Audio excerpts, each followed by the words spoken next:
إن الحمد لله الذي هدانا بالإحسان وما كنا لنهتدي لولا أن هدانا الله بالامتنان ونشهد أن لا إله إلا الله وحده لا شريك له ونشهد أن سيدنا وسندنا وحبيبنا وحبيب ربنا وحبيب ربنا وطبيبنا وطبيب قلوبنا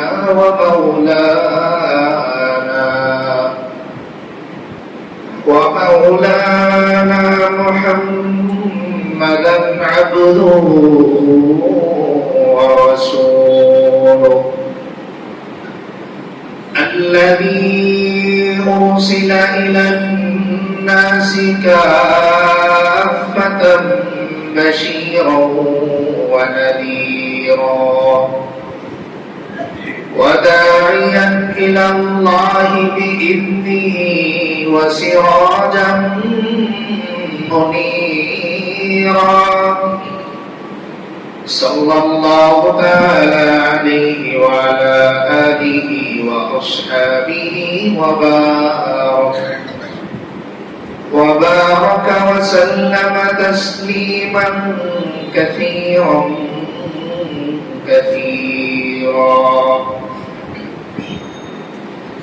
أما بعد فقد قال الله تبارك وتعالى في كلامه المجيد وفرقانه الحميد أعوذ بالله من الشيطان الرجيم بسم الله الرحمن الرحيم قل إن صلاتي ونسكي ومحياي ومماتي قل إن صلاتي ونسكي ومحياي ومماتي لله رب العالمين وقال رسول الله صلى الله عليه وسلم المجاهد من جاهد على نفسه أو كما قال عليه الصلاة والسلام وقال تعالى في شان حبيبه ومحبوبه إن الله وملائكته يصلون على النبي يا أيها الذين آمنوا صلوا عليه وسلموا تسليما আমরা সকলে একবার দরুদ পাঠ করি اللهم صل على محمد وعلى آل محمد كما صليت على إبراهيم وعلى آل إبراهيم إنك حميد مجيد اللهم بارك على محمد وعلى آل محمد كما باركت على إبراهيم وعلى آل إبراهيم إنك حميد مجيد الحمد لمن قدر خيرا وخبالا الحمد لمن قدر خيرا وخبالا والشكر لمن صور حسنا وجمالا والشكر لمن صور حسنا وجمالا فرد صمد عن صفة الخلق بديهون فرد صمد عن صفة الخلق بديهون رب أزلي خلق الخلق كمالا رب أزلي خلق الخلق كمالا لا قبل ولا بعد ولا وقت زمان لا قبل ولا بعد ولا وقت زمان الآن كما كان ولم يلق زوالا الآن كما كان ولم يلق زوالا بلغ العلا بكماله كشف الدجى بجماله حسنت جميع خصاله صلوا عليه وآله আলহামদুলিল্লাহ। মহান আল্লাহ তাআলার দরবারে লাখ কোটি শুকরিয়া যে মহান আল্লাহ রাব্বুল আলামিন আমাদেরকে দুনিয়া থেকে আখিরাতকে প্রাধান্য দিয়ে মাখলুক থেকে খালিককে প্রাধান্য দিয়ে নিজেদেরকে মসজিদে এসে উপস্থিত করার মতন কিছু দিনই নসিহা শোনার বলা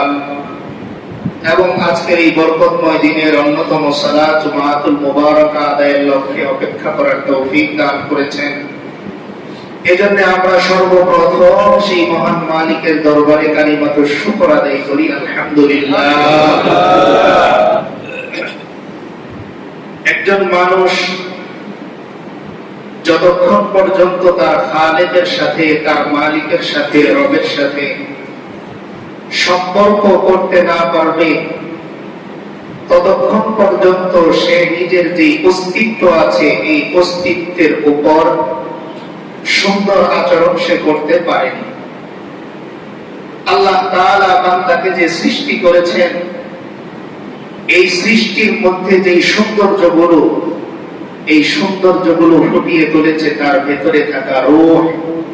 যেটাকে আমরা কলব, আত্মা, হৃদয় বলে চিনে থাকি। এজন্য আমরা জানি যে দেহের মধ্যে রূহ নেই সেটা মৃত লাশ, সেটা এক পয়সা দাম কারো কাছে থাকে না। এজন্য এই যে বৃষ্টির দিন চলতেছে, দেখবেন আপনার যে দাম কখনো আপনার গায়ে বৃষ্টির ফোঁটা পড়তে দেবে না এমন মানসিকতার মানুষ যারা ছিলেন, কি সুন্দর বৃষ্টির মধ্যে দাফন করে তারা নিজেদের ঘরে ফিরে আসতেছে।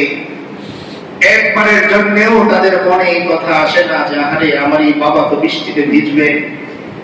এই বাবাই তো আমাকে বৃষ্টি থেকে বাঁচানোর জন্য নিজের জীবনটা উৎসর্গ করেছিলেন। একবার সন্তান এই কথা চিন্তা করে না, বরং এমনও দেখা যায় কবর খুঁড়তেছে, বৃষ্টিতে অর্ধেক পর্যন্ত ডুবে গেছে, এরপরও পানি সিঞ্চন করে সেখানেই বাবার লাশ কলা গাছ নিচে বিছিয়ে দাফন করে চলে আসে। দাফন কাজ দেরি করে না। তার মানে আমি যে আমার বডির দাম মানুষের কাছে পাই, আমি যে আমার চেহারার দাম মানুষের কাছে পাই, আমি যে আমার ক্ষমতার দাম মানুষের কাছে পাই, আমি যে আমার সম্পদের মূল্যায়ন মানুষের কাছে পাই, এর পেছনে কোন রূপ, কোন আকৃতি, কোন অর্থ, কোন সম্পদ, কোন ক্ষমতার দখলদারিত্ব নেই, বরং এর পেছনে দখলদারিত্ব যেই রূহ, সেই রূহ আল্লাহ তাআলার একটি আদেশ মাত্র, একটি আদেশ মাত্র। এটার বড় কোনো অস্তিত্ব নেই। আজও পর্যন্ত কোন ডাক্তার আবিষ্কারই করতে পারেননি যে রূহ আসলে কি জিনিস। শুধু এতটুকুই বলতে পারেন, কোরআনে আল্লাহ যেমনটা বলেছেন, وَيَسْأَلُونَكَ عَنِ الرُّوحِ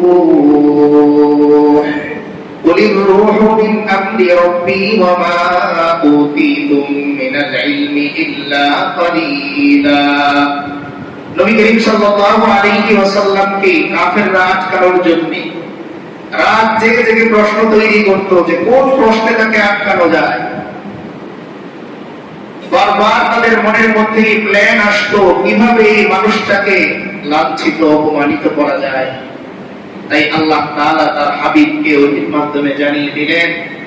যে আমার হাবিব, অচিরেই তারা আপনার কাছে প্রশ্ন করবে রূহ কি জিনিস, বলেন তো আপনি না নবী,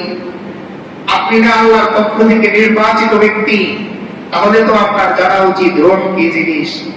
তাই আল্লাহ তাআলা তার হাবিবকে বলতেছেন ওয়ায়াসআলুনাকা আনির রূহ, ও আমার হাবিব, তারা আপনার কাছে প্রশ্ন করবে রূহ সম্পর্কে, রূহ কাকে বলে। তো আপনি উত্তর দিয়ে দেন। প্রশ্ন আল্লাহ তাআলা জানিয়ে দিলেন, উত্তর আল্লাহ তাআলা জানিয়ে দিলেন যে আপনি বলেন